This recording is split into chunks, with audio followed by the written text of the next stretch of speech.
नमस्कार दोस्तों, pro people news में मैं आपका स्वागत करता हूं। डायबिटीज एक ऐसी बीमारी है जिसके होने पर किसी भी व्यक्ति का स्वस्थ रहना आसान नहीं होता। क्या आप जानते हैं कि किसी नॉर्मल या डायबिटिक मरीज का शुगर लेवल कितना होना चाहिए? डायबिटीज क्यों होती है? इसके पीछे क्या कारण है? अगर किसी व्यक्ति को डायबिटीज है तो उसे वो कैसे कंट्रोल कर सकता है? उसे क्या खाना चाहिए और क्या नहीं खाना चाहिए? आदि आदि बहुत सारे सवाल हैं जिसके बारे में हम general surgeon doctor Vivek Sharma से जानकारी लेते हैं। डायबिटीज एक साइलेंट किलर है। ये शरीर के हर अंग को प्रभावित करता है और धीरे धीरे करके एक एक अंग जो है खराब होते चले जाते हैं। तो डायबिटीज है क्या, होती क्यों है, इसका कैसे कंट्रोल किया जा सकता है और इससे कैसे बचाव किया जा सकता है, इसके बारे में मैं आपको जानकारी दूंगा। डायबिटीज एक पैन मेटाबॉलिक डिसऑर्डर है जिसके अंदर फैट मेटाबॉलिज्म यानी वसा का जो हमारे शरीर में उपयोग होता है वो उसके जितने भी रिएक्शंस होते हैं उन पे प्रभाव पड़ता है। शुगर का जितना भी रिएक्शन हमारी बॉडी में होता है उस पर प्रभाव पड़ता है और प्रोटीन बनाने की प्रक्रिया पर भी हमारी बॉडी में जो रिएक्शंस होते हैं उन पर भी डायबिटीज का असर होता है। तो डायबिटीज केवल शुगर बढ़ना नहीं होती, डायबिटीज पूरे शरीर के हर मेटाबॉलिज्म पे अफेक्ट करती है। हमारे जो बेसिक रिएक्शंस होते हैं जिनसे कि हमें एनर्जी प्राप्त होती है उसको मेटाबॉलिक रिएक्शंस कहते हैं। तो उन पर इसका हर मेटाबॉलिज्म पर इसका प्रभाव पड़ता है। ये शरीर के हर अंग को प्रभावित करती है और डायबिटीज जो है मेनली ये माना जाता है कि इंसुलिन की कमी से डायबिटीज होती है। इंसुलिन हमारे शरीर से निकलने वाला एक हार्मोन है जिससे कि हम जो भी शुगर हमारे खाने में आती है उसका उपयोग हम एनर्जी बनाने में कर सकें। इंसुलिन का काम शुगर को जो ब्लड के अंदर शुगर, रक्त के अंदर जो शुगर बह रही है उसको सेल्स के अंदर पहुंचाने का काम इंसुलिन का होता है। बिना इंसुलिन के जो शुगर है वो सेल्स के अंदर नहीं पहुंच सकती बिना इंसुलिन के। तो इंसुलिन का इतना इम्पोर्टेंट रोल होता है। डायबिटीज दो प्रकार की, मोटे तौर पर दो प्रकार की मानी गई हैं, एक टाइप 1 और एक टाइप 2। टाइप 1 डायबिटीज में जो बीटा सेल्स होते हैं पैनक्रियास के, जिनसे कि इंसुलिन का हार्मोन निकलता है, वो बीटा सेल्स जो है या तो कम बने होते हैं या बने ही नहीं होते। तो ये एक तरह की जन्म से होने वाली बीमारी है, कंजेनाइटल डिजीज भी कह सकते हैं इसको। तो इसमें बीटा सेल्स जो है वो या तो बने ही नहीं होते हैं या अगर बने होते हैं तो कम बने होते हैं। इसीलिए जो हमारे ब्लड के अंदर शुगर होती है उसका उपयोग जो है नहीं हो सकता, वो सेल्स के अंदर नहीं जा पाती है शुगर। तो इसलिए हमें बाहर से उनको इंसुलिन बचपन से ही देना होता है। 8-9 साल पर ये प्रेजेंट होती है।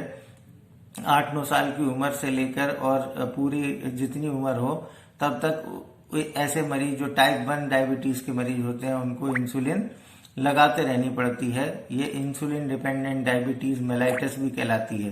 टाइप 1 डायबिटीज मेलाइटस को इंसुलिन डिपेंडेंट डायबिटीज मेलाइटस भी कहते हैं।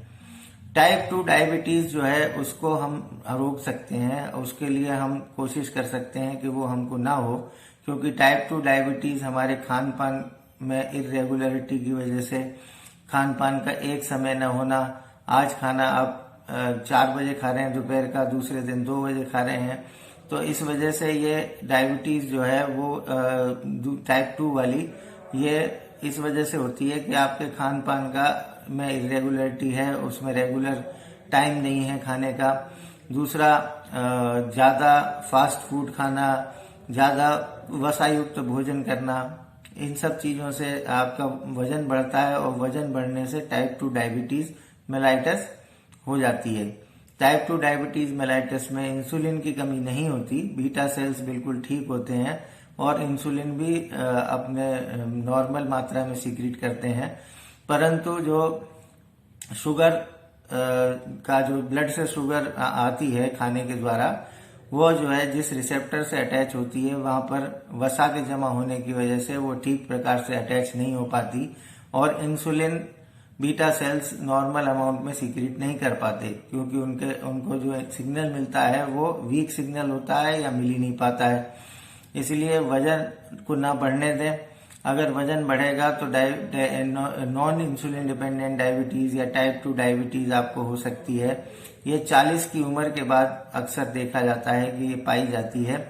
टाइप 2 डायबिटीज मेलाइटिस में आपको इंसुलिन देने की आवश्यकता तब पड़ती है जब सारी दवाएं फेल हो जाएं, लेकिन आमतौर पर ये खाने की दवाओं से ही, ओरल हाइपोग्लाइसेमिक ड्रग्स कहते हैं इनको, उनसे ही ये कंट्रोल हो जाती है। ऐसे मरीज जिनकी परिवार में लोगों को डायबिटीज है, मम्मी को डायबिटीज है, पापा को है, दादा को है, दादी को है, मामा को है, चाचा को है, ऐसे लोगों में डायबिटीज होने का खतरा अधिक होता है। उन्हें अपने जीवन काल में शुरुआत से ही बचाव करना चाहिए, जिससे कि अगर डायबिटीज हो भी तो काफी उम्र के बाद हो। नहीं तो ऐसे मरीज जिनमें परिवार में डायबिटीज है उनको बहुत यंग एज से टाइप 2 डायबिटीज मेलाइटिस हो जाती है। तो ऐसे लोग जिनके परिवार में डायबिटीज है उनको शुरू से ही अपने रेगुलर एक्सरसाइज करनी चाहिए, योगा करना चाहिए, बहुत ज्यादा वसा युक्त भोजन न करें, बहुत ज्यादा शुगर वाला भोजन भी अवॉइड करें। तो ये सब चीजें करने से जो है वो डायबिटीज की प्रेजेंटेशन या तो होगी ही नहीं, अगर होगी तो वो काफी लेट होगी, 40-50 की उम्र में जाकर होगी। यदि आप लापरवाही करेंगे तो ये 20-22 साल की उम्र में भी प्रेजेंट कर सकती है। ऐसे लोग जिनमें परिवार में लोगों को डायबिटीज है। आम पब्लिक के लिए जिनके परिवार में डायबिटीज नहीं है वो लोग भी अपना थोड़ा एक्सरसाइज करें, योगा करें, रोज 1 घंटा एक्सरसाइज करें, मॉर्निंग वॉक पे जाएं और वसा युक्त भोजन, फास्ट फूड को अवॉइड करें। खाने का समय अपना रेगुलर रखें। यदि 2 बजे दोपहर का खाना खाना है तो 2 बजे ही खाएं, रात को 10 बजे खाना है तो 10 बजे ही खाएं। एक समय होना चाहिए खाना खाने का, इससे डायबिटीज से आप बच सकते हैं और डायबिटीज आपको टाइप 2 वाली डायबिटीज नहीं होगी। अब यदि परिवार में किसी को डायबिटीज है तो वो आमतौर पर बच्चों में भी आती है, लेकिन ये उन पर डिपेंड करता है कि वो किस एज में प्रेजेंट करें। और बात शुगर, जिनको डायबिटीज है उनको शुगर कंट्रोल के लिए जो शुगर के परहेज हैं वो करने होते हैं नियमित तौर पर। यदि वो नियमित तौर पर शुगर के परहेज नहीं करेंगे तो उनकी आंखों में, रेटिना में असर आ सकता है, उनके गुर्दे पर असर आ सकता है, उनकी नर्व्स कमजोर हो सकती हैं और भी शारीरिक अंगों में बदलाव आ सकते हैं। इसलिए जिनको डायबिटीज है उनको अपना रेगुलर शुगर कंट्रोल करना चाहिए, रेगुलर ब्लड शुगर का चेकअप करना चाहिए हफ्ते और एक्सरसाइज रेगुलर करनी चाहिए। अपने लाइफस्टाइल में चेंजेस लाने चाहिए, खाना और सोना नियमित तौर पर करना चाहिए। इससे उनकी ब्लड शुगर कंट्रोल में रहेगी और वो लंबे समय तक बिना किसी कॉम्प्लिकेशन के अपना जीवन यापन कर सकते हैं। भारत में 40 वर्ष से ऊपर की उम्र के लोगों में शुगर की बीमारी बहुतायत में है। शहरी आबादी में इसका असर कहीं ज्यादा है। अब इसका असर युवाओं में भी देखने को मिल रहा है। भारत जैसे देश में जहां मिठाई खाने के लोग आदी हैं, शुगर वाले व्यक्तियों के लिए इसका सेवन खतरनाक हो सकता है। भारत में लोगों में शुगर की समस्या के बढ़ने के पीछे लाइफ स्टाइल सबसे बड़ा कारण है। लाइफ स्टाइल के बदलने से खान पान में बदलाव भी जरूरी है। अनावश्यक मानसिक तनाव और खान पान में संयम बरतने से शुगर की बीमारी को आसानी से कंट्रोल किया जा सकता है। अगली बार फिर आएंगे किसी नई जानकारी के साथ।